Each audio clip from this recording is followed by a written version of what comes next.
What was Hamas hoping the outcome of October 7th would be? They succeeded in killing nearly 1,200 Israelis that day, and 251 were dragged back to Gaza, including the dead and wounded. Israel's response has been unrelenting as they aim to permanently put an end to Hamas and its reign of terror.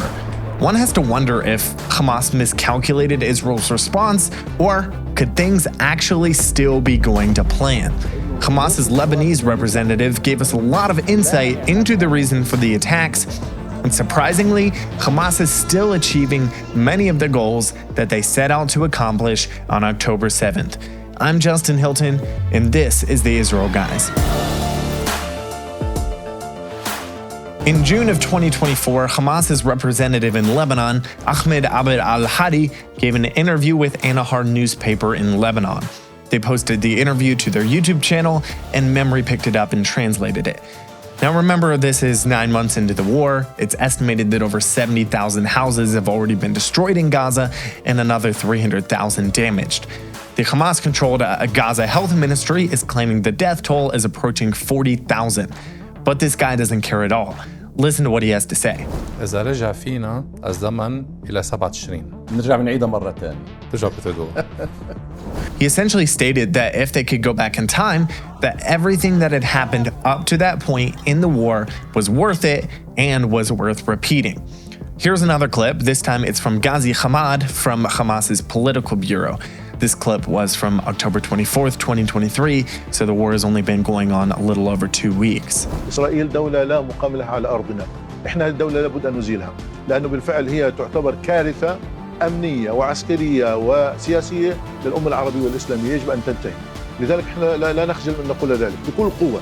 إنه إسرائيل لازم نأدبها، وحنأدبها مرة ثانية وثالثة، ومش هذا حتكون طوفان الأقصى أول مرة، لا حتكون ثانية وثالثة ورابعة، لأنه إحنا لدينا إصرار ولدينا قرار ولدينا إمكانيات. Thankfully, Israel took these threats from Hamas pretty seriously, and not only is working to completely eradicate Hamas from Gaza, but they're also working to remove them from Judea and Samaria.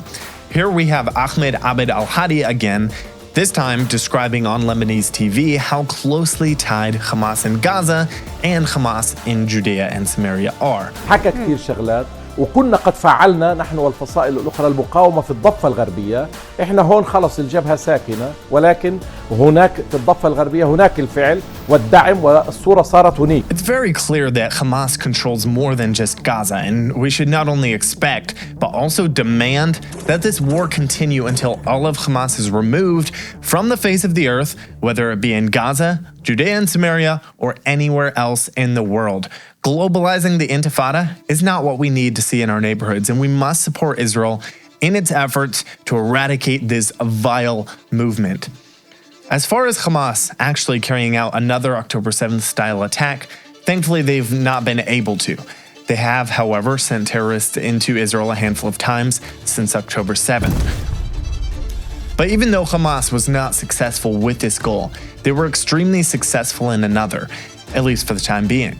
One of Hamas's goals in the October 7th attack was to derail the momentum that Trump had gained in his first term as president with the Abraham Accords. The Abraham Accords caused a massive policy shift in the Middle East. For the first time since the 1994 Israel-Jordan peace treaty, Arab states were actually normalizing ties with Israel.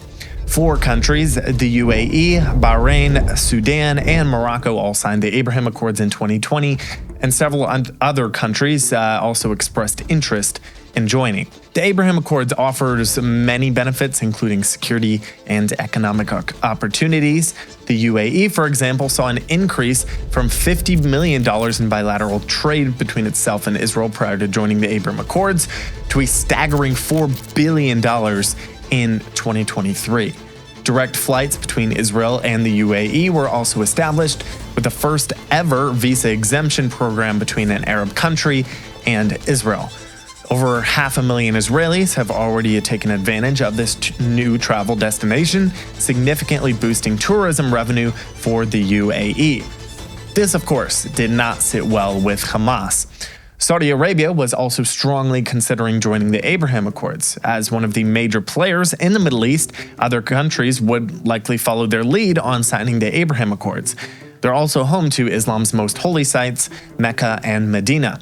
so their signature would be quite significant. Their signing of the Abraham Accords would also be a major blow to Hamas. While Biden's 2020 presidential win and following disastrous foreign policy certainly played a part, Hamas's October 7th attack and the predictable outpouring of support for Gaza are major reasons why Saudi Arabia has not yet joined the Abraham Accords. Hamas clearly understands that normalization between Israel and other Arab states, particularly Saudi Arabia, would damage its ability to annihilate Israel while simultaneously reducing its funding. Let's take a look at what the Hamas representative in Lebanon had to say about the reasons for October 7th. قدمنا خطوات إلى الأمام في مشروع تحرير فلسطين. كيف سيترجم هذا الكلام بشيء ملموس ممنوع نحكي فيه الآن؟ تحرير فلسطين يعني زوال إسرائيل. احنا هذا مشروعنا كمقاومة طبعا. لما نحكي بالاستراتيجيات ضربت التطبيع هذه العملية ولن يكون ما كان بعد العملية هاي أو يستمر على حاله. وهذا واحد من أهداف العملية. Not only does he admit that Hamas's objective is the destruction of Israel, but he also states that October 7th was intended to stop the normalization of Israel and other Arab countries. The fact that no other countries have signed onto the Abraham Accords is a good indication that Hamas is currently winning this war, or this part of the war. This may also explain part of Trump's strategy in eradicating Hamas. If he is able to regain the momentum that he had in 2020 and get more signatures to the Abraham Accords, this would be a significant blow to Hamas, especially if Saudi Arabia signs. Don't go anywhere, guys, because we have a lot more to get into here on the show. But real quick, in this 12-day war that Israel just faced with Iran, over 500 ballistic missiles were fired into Israel, and there were 31 impacts in civilian areas with 28 people killed and 3,000 injured. Israel just faced one of the most intense threats since its establishment. But through it all, Magen David Adom, which is Israel's volunteer emergency services system, was on the front lines, risking everything to save lives. And right now, they need your help to continue to do this effectively. With Israel's resources strained to the breaking point with the continued war, Magen David Adom needs more emergency vehicles, bandages, ventilators, defibrillators, and trauma kits, and so much more to respond to every terror attack or missile attack and every other daily emergency that's happening here in Israel. You know, people ask us all the time what they can do to bless Israel during this ongoing seven-front war. Well, this is one of the best ways that you can do that. You can be a part of making sure that Magen David Adom is equipped with everything that they need to save more lives in Israel. Just go to savelivesinisrael.com or click the link in the description below to make a real difference today. Another area that Hamas is clearly dominating in is the economics war. Since October 7th, over $3 billion have either been given or pledged to be given to Gaza. Approximately 900,000 pounds of aid have also been given. Although the people of Gaza are the intended recipients of the aid, as we all know, Hamas is a master at diverting this aid for its terrorist activities. The massive underground tunnel network is a testament to this. The unchecked distribution of aid into Gaza also creates significant revenue for Hamas.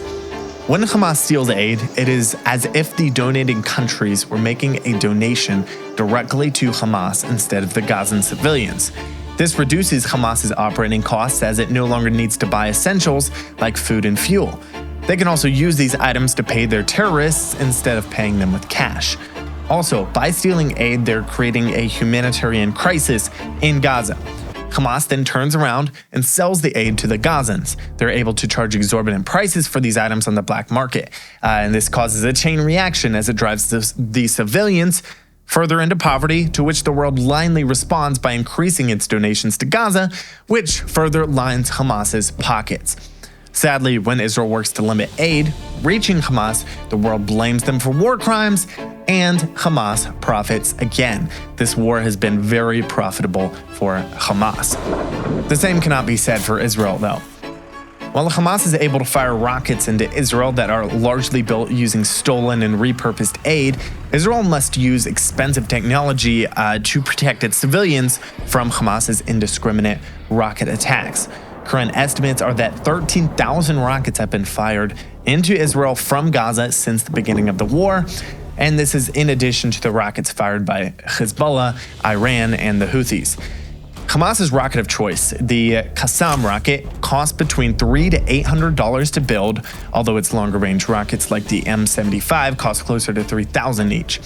In comparison, each Iron Dome interceptor that Israel fires at these rockets costs around $100,000. It's a major cost compared to Hamas's $300 to $800 rockets that they're shooting down.